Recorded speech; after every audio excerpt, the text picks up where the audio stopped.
Hi friends, I've gathered you here today to talk about the books that I read in January. You have long awaited this list, you have been dying for this video, and here it is, the books I read in January and what I thought about them. I'm holding up this little doodad, you know what I'm doing. I'm recording audio because I'm outside, just trying to make it a little bit more pleasurable, trying to give you some sun. You've been inside watching YouTube all day, so here's your little dose of vitamin D through the screen.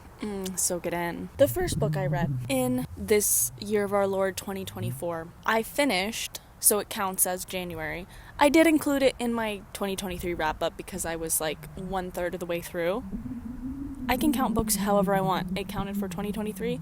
It counts for 2024. Demon Copperhead. I loved this book, guys. Demon Copperhead, 5 stars out of 5 stars. This book really opened my eyes. It introduced me to a great author, Barbara Kingsolver. I will be reading more of her. It introduced me to a part of the country I never think about, Appalachia. It introduced me to a character that I fell in love with, Demon Copperhead. It introduced me to David Copperfield. Hey, Charles Dickens has been around. He has been around for 100 years. Who knows? He was probably like late 1800s, 1870s maybe. Got that Industrial Revolution vibe. So probably around 1870s is my guess. I will cut this out if that's wrong. So 150 years maybe. But yeah, I've never read David Copperfield. I've never read it, and I want to read it now. If you don't know, Demon Copperhead is a retelling of David Copperfield. It's a story about a boy who lives in Appalachia and is fraught with all sorts of hardships. He's not born into a rich family. It's, what people consider like trailer trash out there. It starts out with his childhood and then goes up until he's maybe 30, but we get the story of his life, and it pretty closely follows David Copperfield from what my mother tells me, with the same characters and the same situations, but with an Appalachian twist. It talks about the foster care system, it talks about the opioid crisis, and it talks about just the desire of children, of little boys, like the desire of little boys' hearts to be someone, to be recognized, to be appreciated, and how hard that is when you're in the foster care system and no one is inherently there to love you. It's a heartbreaking story, but it's such a sweet, tender tale. I really fell in love with the character of Demon. He's just such a real boy. And he has such a unique voice. This is out in the boonies, y'all. The education system is not great. So the idea is that he is this sort of uneducated, uncultured boy, but at the same time, he thinks about things deeply and has such intense emotions that it kind of comes out in the way he talks. And obviously, Barbara Kingsolver is writing this, and so she is a master at prose. And so she does this Appalachian boy speak with a poetic twist. The words are just constructed together in this beautiful picture of time and place. Like, you can feel where you are, you can feel the setting and the culture, and it's just so vividly described in how the boy talks. Does that make sense? I think it just does a beautiful job of capturing a spirit that I was so glad to read about, and I loved that book. 5 out of 5. Probably one of my top favorite books of all time. The second book I read, Everything I Know About Love by Dolly Alderton. This was a big hitter in the last 2 years, maybe. I think it came out in 2018, so it's been around, but I've seen it on lists, on the TikToks, and I finally got around to reading it. Everyone encouraged me to read it. Not everyone, who am I talking about? Maybe one person encouraged me to read it because it captures the spirit of your 20s. This is a memoir by Dolly Alderton. Who is she? We don't know. We just want to read her memoir. She's British, and she talks about growing up from a tween, starting with AOL Messenger, up until turning 30. And so it's about her 20s, and the men that she dated, and the lessons that she learned, and the friendships that she formed. It is a really beautiful tale of friendship. Mostly, it is very funny. Its entertainment value is high. I thoroughly enjoyed it. I heartily chuckled quite a few times, but I will say, for moi personally, I did not relate, which is totally fine. I actually enjoyed living vicariously through this crazy era of this woman's life. She lived She lived through her 20s, let me tell you. She was out there, she was partying, she was meeting people, she was drinking a lot, and it was very funny. Like, she has some tales to tell, she has stories. As far as life lessons go, I got a bit over it at the end. You know, I appreciated her. She wanted to wrap it up with some beautiful life lessons about friendship and love, but I just wasn't interested. Sorry, wasn't interested. But 3 stars for me. 3 stars, solid 3 stars, maybe a 3.5, because I laughed. I laughed.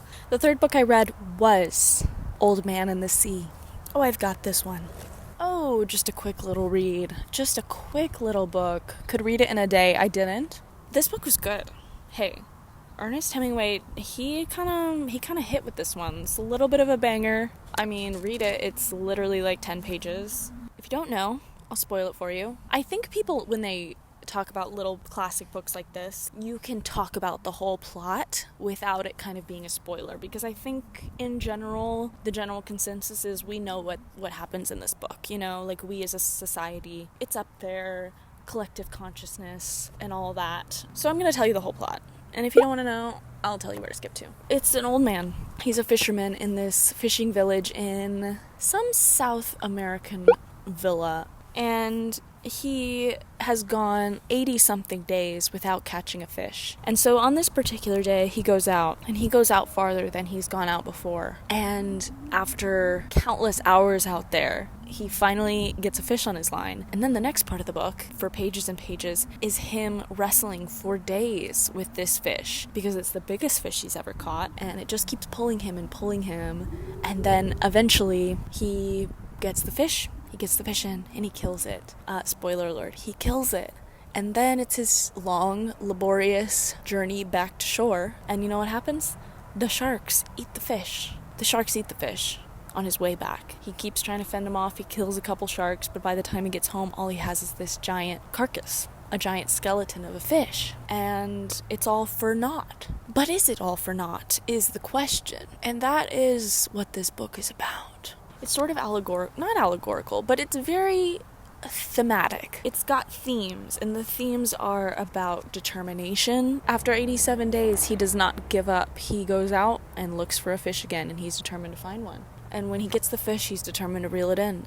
And when the sharks attack, he's determined to stop them. And even after all that, he gets home and he's like, well, I did it. I still did it. And I'll do it again. And I'll do it again tomorrow. And it's kind of this powerful little story about determination and about hope. Ooh, I really breathed into you there. About hope. And it has a very unique style. Ernest Hemingway has that unique Hemingway style of straightforward action, punchy sentences, easily accessible. Okay, Ernest Hemingway. The next 4th book I read was Nothing to See Here by someone, I forgot, Kevin, maybe? Didn't love it. I'll give you a quick summary because I didn't love it. Very much House in the Cerulean Sea vibes. If you've read that, it's this sweet story about saving the children, loving people for who they are, and singing Kumbaya. Which, that style of story is not my favorite. It might be my least favorite, to be honest. So if you like that book, get off my channel. You won't like what I like, okay? We got different tastes. Lots of people loved that book, and I flew up when I read it, okay? I flew up. And I gagged a little bit when I read this one. Didn't flow up, but I gagged. It was about a woman who is hired by her bestie from back in school. There's like this weird little backstory about them, whatever. You can read it and find out about it. Her bestie has 2 kids-in-law. Kids-in-law? Stepkids, that's what I'm trying to say. And they catch on fire when they get anxious. No reason, not explained. It's just kind of like a story, just one of those things. What is that thing that I'm thinking of? Just like a plot point, like a thing that you insert in a story for no reason other for than it to move the plot along. What am I thinking of? It's about this woman. She takes care of these kids, and at first they're freaky, and they're kind of like wary of her, like, we don't like you. And then they warm up to each other, and they love each other, and she teaches them how to control their fire, and they learn that they actually love their fire because that's what makes them who they are, and they would never get rid of it. And then she adopts them sorry, spoiler. Okay, spoiler.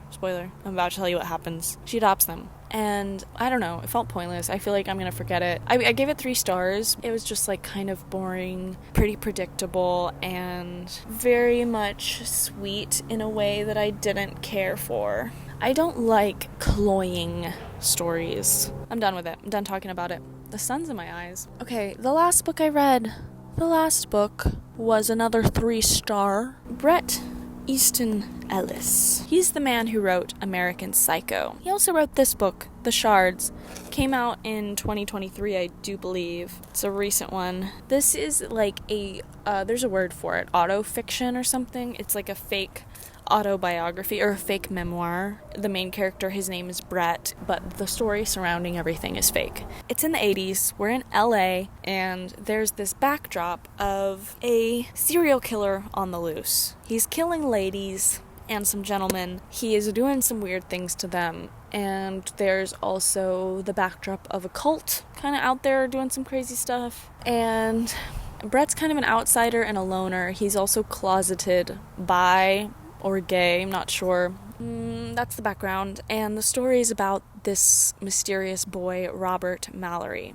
My name is Mallory. So Robert Mallory shows up, and he's just a high schooler, but they find out that he's a bit of a liar, and he has been in a mental institution for the last 6 months. Brett is kind of wary of him, and eventually the stories of the serial killer and the cult and Robert Mallory all start coming closer and closer. So that's kind of the plot for you. The book itself, the vibes of this book were very much not my style. I can totally see people liking this book, thinking this style is for them, that it's a work of art. I didn't like it. One, it was so long. He could have cut out a lot. It's very detailed, like very detailed. He will so often tell you what song is playing. Every page has like 2 songs on it, and then write out a lyric, and it's always like kind of relevant. Like you're like, okay, I see what you're doing there, Brett. Like it's tying to the theme, but dude, the songs, enough with the songs. He will tell you exactly how he drove everywhere. And we took a left on Main Street, and then we took right down Broadway. Obviously, I think that that's a style thing, and that there's a reason. Like I think that the details are just part of his style and part of the story he wants to tell. Like he wants to put you in LA in his life, and every memory is very vivid for him, but I don't want to read about it. I don't. I would skim through when he would start directing us through traffic in LA. I'm like, I don't need to know every street name, Brett. And I think, yeah, that's Brett's style. Everything I've read about what he writes, he can be repetitive, he can be detailed, he can be verbose. His sentences are long. They can go on and on. He will put about 3 different points in one sentence. Like, this was happening while this was happening. And at the same time, he was thinking about back when he was a kid, when he loved this, and his mother always said, and that's all one sentence. So that's Brett's style for you. And I think by reading this book, I can now just read the summaries of all of his other books and kind of picture it.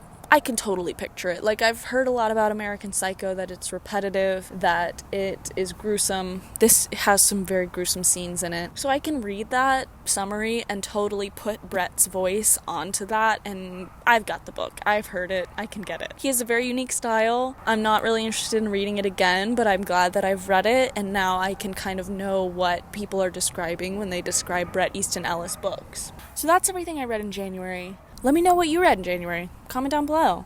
Comment down below what you read. Thanks for watching. I feel like I didn't smile this whole video, so here I am.